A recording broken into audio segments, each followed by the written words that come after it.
is more common in the case of the primum defect is what you need to basically remember. Older patients rarely develop a significant pulmonary hypertension.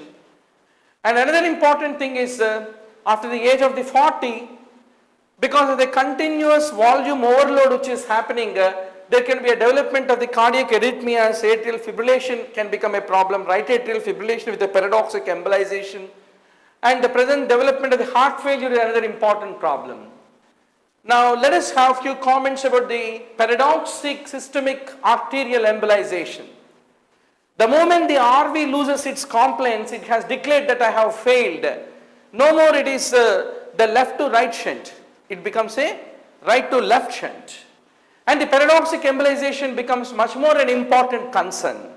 So there is a reason, doctor, you are not worried about a stroke developing or a arterial occlusion of any of the mesentery or any other vessels, systemic vessels getting occluded because the embolization. It is not an issue in a 20 or 25-year-old individual because he is having a predominant left to right shunt. So it won't let, even if the right atrium is volume overlaid, there are thrombi, it won't embolize because left to right shunt is there. But as the individual ages and reaches about 40 or 45, when the left to right is becoming the right to left, so that is the point of time where the paradoxic embolization becomes more often an issue is what need to be basically remembered. So the persistent foramen ovale typically is not associated with this kind of left to right shunting and associated protection. They are asymptomatic, their heart size is normal, but they are more vulnerable to develop the strokes because the paradoxic embolization is what need to be remembered.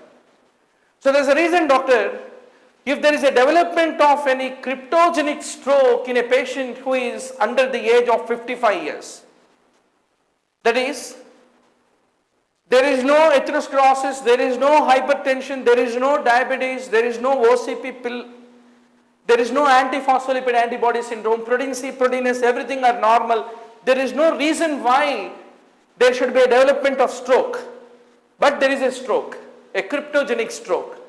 Then you must do the 2D echo to identify whether there is any ASD and is it responsible for the development of this paradoxic embolization where the emboli have gone from the right atrium to the left atrium to the left ventricle to the aorta to the common carotid to the brain and cerebral circulation leading to the development of the stroke. So there is a reason, doctor, one of the most frequent causes for the cryptogenic stroke in a patient under the age of the 55 years is typically the presence of an underlying persistent foramen ovale is what I want to underscore to all of you. Now how do you want to manage a given case of ASD? If it is a small ASD, it does not require any intervention. But for the large deficits, surgery need to be done and the risk is very small of the surgery. What do you want to do at the time of surgery? A simple stitching of the foramen close with the Dacron is one of the important ways, and pericardial patching of most of the septum if it is a very large defect. So they are considered with the methods either by Dacron or the pericardial patching is a wonderful way of closing it. And one of the important thing is if it is a sinus venosus type of the ASD, there can be an anomalous pulmonary vein draining into the right atrium. What do you want to do? You switch it back into the left atrium. That also need to be corrected along with the closure of the ASD is what I like to underscore to all of you. But if it is an ostium secundum type of the ASD, you can basically contemplate to reach by catheterization percutaneously and then be able to seal it off. So percutaneous closure devices which are like the double umbrellas, they lock the septum between themselves when they get opened after reaching the right atrium is what need to be basically remembered.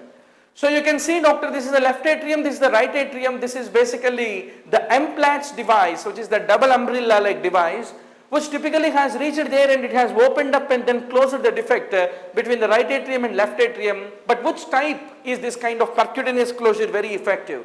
It is the ostium secundum type of the ASD. The center of the septum is the one which is best closed like this. So to finally conclude, doctor, let us summarize about the ASD. Most of the patients are asymptomatic and they are discovered on a routine physical examination where there is a wide fixed split with a loud P2 And the presence of the parasternal heave on